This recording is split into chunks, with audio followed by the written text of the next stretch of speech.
Professor Stubbs, specialist physiotherapist and founder of the Pelvic Power Movement. Today, I'm going to teach 4 pelvic floor stretches. Many people talk about pelvic floor strengthening exercises. So why am I coming on to discuss pelvic floor stretches? And there's a good reason for that. It's really important that we stretch our pelvic floor before we strengthen it. And the reason for that is that a lot of our lifestyle is spent sitting. It's very sedentary. We sit at a desk, we sit to eat, we sit to watch TV, we sit to read a book, we sit on the floor to play with the children, we sit in the car to drive. Which means that our pelvic floors can become very stiff. So therefore, when you need them to be dynamic for you, maybe you cough, you sneeze, you jump, you laugh, our pelvic floor doesn't react and respond in the way you want it to because it's stiff. Imagine a piece of Play-Doh or plasticine or blue tack, and it's been sitting on the side for a while. It's very stiff and hard, isn't it? And when you need to use it, you end up having to warm it in your hands before you're able to model anything out of it. And that's the same with the pelvic floor. When it's been sat down for a long period of time, but then you need it to react quickly, it's still very stiff and hard. So we need to work to release that pelvic floor. And in order to do that, we need to nourish it with oxygen, we need to nourish it with blood flow, and we need to stretch it. Let's take an example from our body. So imagine your arm, your bicep, for instance. If I kept my bicep in this position all day long and then I went to move it, it's going to be very stiff and sore. We would never do that. So imagine this is your pelvic floor. Maybe you've got a tight pelvic floor and your bicep is constantly contracted, or your pelvic floor is constantly contracted, and you're in this position. When you go to prevent leakage, if you cough or you sneeze and you want to contract it, it's got nowhere to go. But even if your pelvic floor isn't overly tight, maybe it's in the mid position, but it's still stuck there and stiff, and you want it to contract when you cough or you sneeze, it's still stuck there and it's slow to respond, or maybe it doesn't respond equally on both sides. Maybe it's stiffer on one side, say you've had some back pain or a hip injury and one side is tighter than the other. You're going to get an imbalance in the way the pelvic floor contracts, and therefore you're not going to get equal closure of that urethral sphincter. If maybe your pelvic floor is just laying there unused and unloved, it's got a long way to get to before it closes that sphincter, and if it's not super speedy and fast, it's just not going to get there in time. So today we're going to look at 4 simple stretches that you can do to help release and relax your pelvic floor, to help it be more dynamic and more functional. Come and join me on the mat while we do this. So the first exercise we're going to do is in cat-cow position. We're going to focus primarily on the pelvis and the lower back, whereas when we normally do cat-cow, maybe in yoga, you may be more used to focusing on the upper back and getting more movement there. While that is important, for the purposes of this exercise, we are going to look primarily at the lumbar spine and the pelvic tilt. As we go into cow, we're going to inhale deeply into our abdominals, allowing that pelvic floor to release and relax. And as we exhale, we're going to tip our tailbone under and tip our pelvis back, squeezing our buttocks, really squeezing that bottom and that tailbone under. Imagine we've got a tail and we're trying to tuck it between our legs.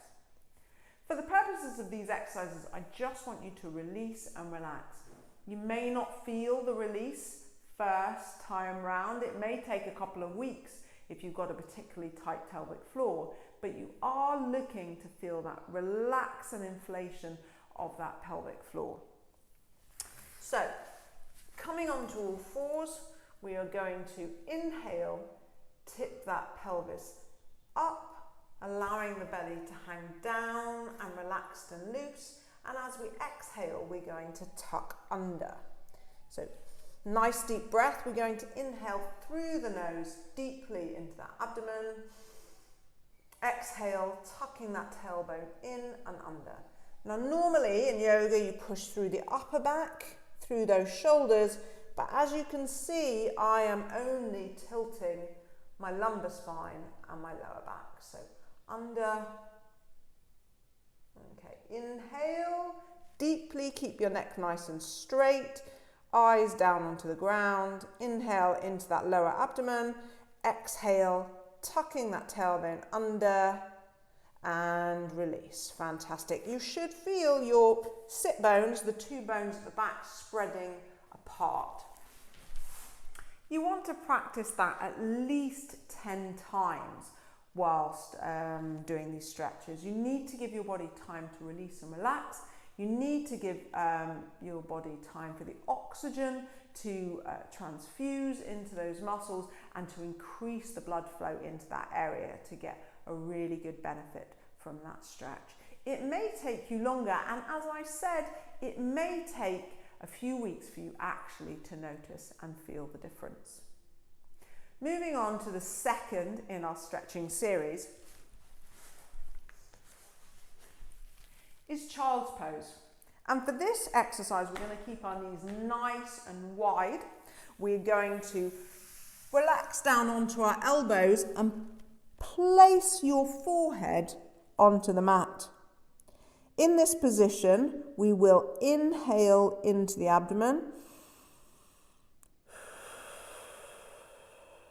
and exhale.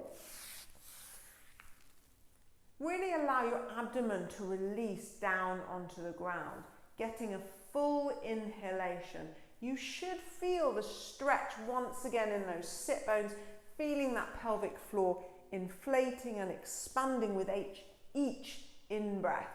And as you exhale, you should feel those muscles coming gently back together. Once again, don't worry if you don't feel it initially. It may take some time, and the more you do it, the greater those benefits will be.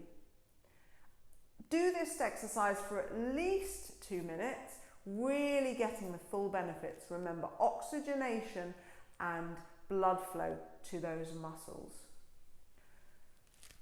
The next exercise we're going to do is happy baby. Rolling onto your back. If you're nice and flexible, you can hold onto your toes in this position. If not, you can hold onto the backs of your thighs or the tops of your knees. Keep your shoulders nice and relaxed and your neck nice and elongated. We're going to inhale once again into our lower abdomen, feeling the stretch now more at the front but also at the back. We're going to deep breathe into that belly. So nice deep breath in.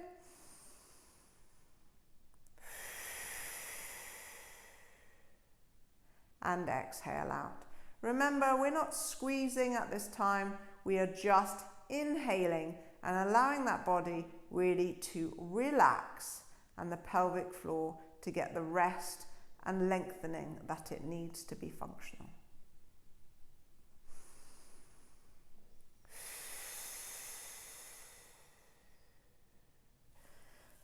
If you're able to hold onto your toes, that's great. It's a much stronger stretch, but you must keep your neck and shoulders down on the ground. So if you're having to lift your head up to reach, then I would recommend just relaxing in this position.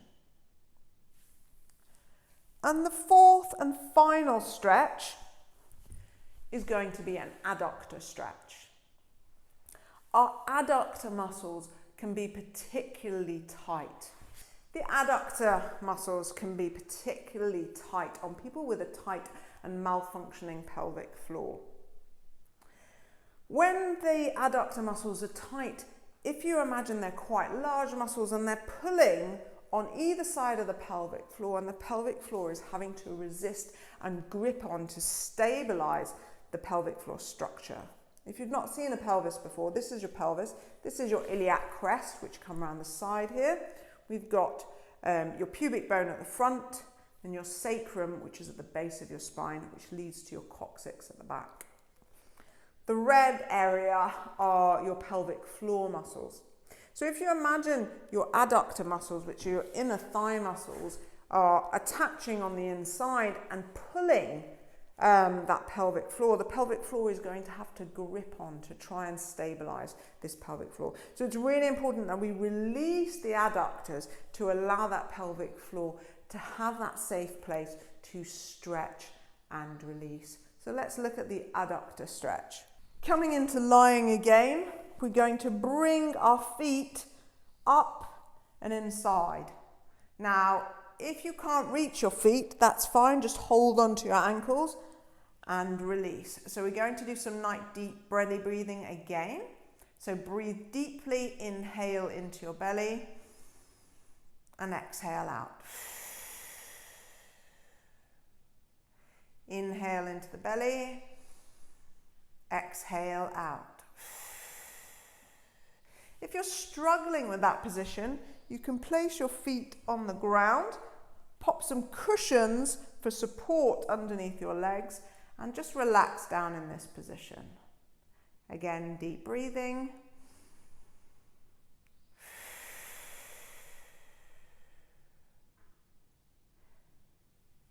Just allow the body to relax and let those knees sink into the supportive cushions. It's important to have cushions to support your legs, because if we don't have the cushions there to support our legs, the adductors are going to be holding on, and we want everything to release as best as they can. Try and practice that stretch for at least 2 minutes again. Remember, if you've been laid there watching TV and more than 2 minutes has passed, maybe 5 or 10, 20, sometimes we can get lost. Make sure you give your legs a little wiggle before you get up, because they may feel a little bit stiff at the end of that. So I hope you found those stretches helpful. Remember, it's really important to practice those stretches regularly to get the gains that you want and deserve. When we are thinking about stretching the pelvic floor, it's important not only do you do them a couple of times a day, but you do them daily, because we want to get those compound gains. We want to allow that pelvic floor to stretch a little bit further every day. And if that pelvic floor is very tight, then after we've stretched, say, 1 day or 2 days, maybe we've made a little bit of a gain. But if we don't do it again for a few days, your pelvic floor is going to revert to its habitual position. It will get tight again, and therefore, each time you do it, you're only making the same gain consistently, so you're not going to notice a difference. We need you to make consistent gains so that eventually your pelvic floor can stretch through its entire range of movement, which means you can start to strengthen it in its entire range of movement, rather than just consistently stretching and strengthening in this tightened, shortened position. It's really important that you give it the time to stretch, because if it's been stiff, maybe you've been sat down for 10, 20, 30, 40, 50, 60, 70, 80 years. It's not going to magically change overnight. So giving yourself the time and understanding it's a process is really important. Also, you may not feel, because the pelvic floor obviously doesn't have the same range of movement my bicep has, feeling that sensitivity and the change of the length of a muscle takes time. And if we are only achieving very minimal gains of a couple of millimeters, then it's going to take time to feel that change.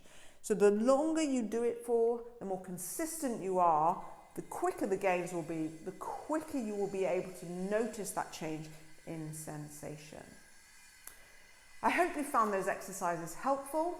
If you have, please hit like and subscribe at the bottom of this video. Please share with your friends. Here at the Pelvic Power Movement community, we are trying to educate as many people to have a fully functioning and healthy pelvic floor. Bye for now.